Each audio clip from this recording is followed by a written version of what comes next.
Japan என்கிற சின்ன நாடு அணுகுண்டு போட்டாங்க. சுனாமி வந்துச்சு, பூகம்பம் வந்துச்சு. ஆனாலும் இன்னைக்கு உலகம் முழுக்க அவங்க கெத்து காட்டுறாங்கன்னா அதுக்கு என்ன காரணம்? அவங்க கிட்ட ஏதோ மேஜிக் இருக்கா? இல்ல நண்பா, அவங்க மூளைய டியூன் பண்ணி வச்சிருக்க விதம் அப்படி. நாம பண்ற தப்ப அவங்க திருத்திக்கிறாங்க. ஜப்பானியர்கள் ஃபாலோ பண்ணும் 5 விஷயங்கள். இது சாதாரண விஷயம் இல்ல, உங்கள் வாழ்க்கையவே தலைகீழா மாத்த போற சைக்காலஜி ரகசியங்கள். மிஸ் பண்ணிடாதீங்க. 1. கைஜன், அதாவது தினமும் 1% முன்னேற்றம். நாம என்ன பண்றோம்? ஜிம்முக்கு போன உடனே அர்னால்ட் ஆகணும், பிசினஸ் ஆரம்பிச்ச உடனே அம்பானி ஆகணும்னு நினைக்கிறோம். முடியாதுன்னு தெரிஞ்ச உடனே சோர்ந்து போயிடுறோம். ஆனா ஜப்பான்ல அப்படி இல்ல. டெய்லி நீங்க பண்ற சின்ன சின்ன விஷயம் தான் வாழ்க்கையில உங்களை உயர்த்த போகுது. சைக்காலஜி என்ன சொல்லுதுன்னா, நீங்க பண்ற சின்ன சின்ன முன்னேற்றம் உங்க மூளையில டோபமைன் சுரக்க வைக்குமாம். அதுதான் வெற்றியோட போதை. மலை அளவு டார்கெட் வச்சு பயப்படாதீங்க. கடுகு அளவு மாற்றத்தை இன்னைக்கு பண்ணுங்க. 2. அவசரப்பட்டு ரியாக்ட் பண்ணாதீங்க.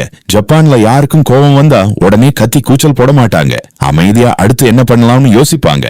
ஒரு சைக்காலஜி படி இந்த மாதிரி நிதானமா இருக்கிறது உங்க எமோஷனல் கண்ட்ரோலை அதிகப்படுத்தும். சிங்கத்தை பார்த்திருக்கீங்களா?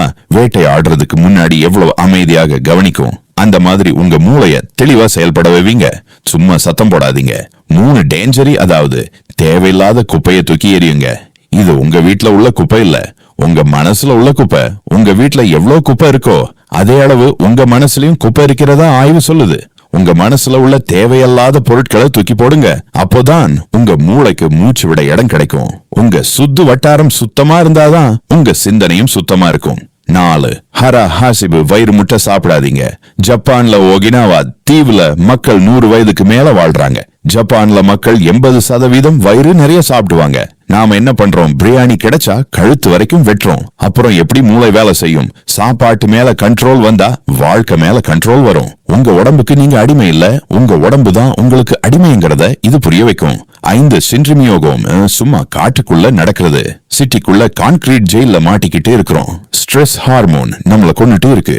ஜப்பான்ல அடிக்கடி இயற்கையை ரசிக்க டைம் ஒதுக்குவாங்க. சும்மா ஒரு 10 நிமிஷம் மரங்களை செடிகளை வேடிக்கை பாருங்க. இது உங்க நரம்பு மண்டலத்தை அமைதிப்படுத்தும். இந்த பழக்கங்கள் எல்லாம் பார்க்க சாதாரணமா தெரியலாம். ஆனா இத ஃபாலோ பண்ணுனா உங்க மூளை, உங்க டிசிப்ளின், உங்க எனர்ஜி எல்லாமே வேற லெவலுக்கு மாறிடும். சின்ன பழக்கம் தான், ஆனா ரிசல்ட் பிரம்மாண்டமா இருக்கும். இனிமே நானும் சோம்பேறியா இருக்க மாட்டேன், வாழ்க்கைய மாத்துவேன்னு உறுதி எடுங்க.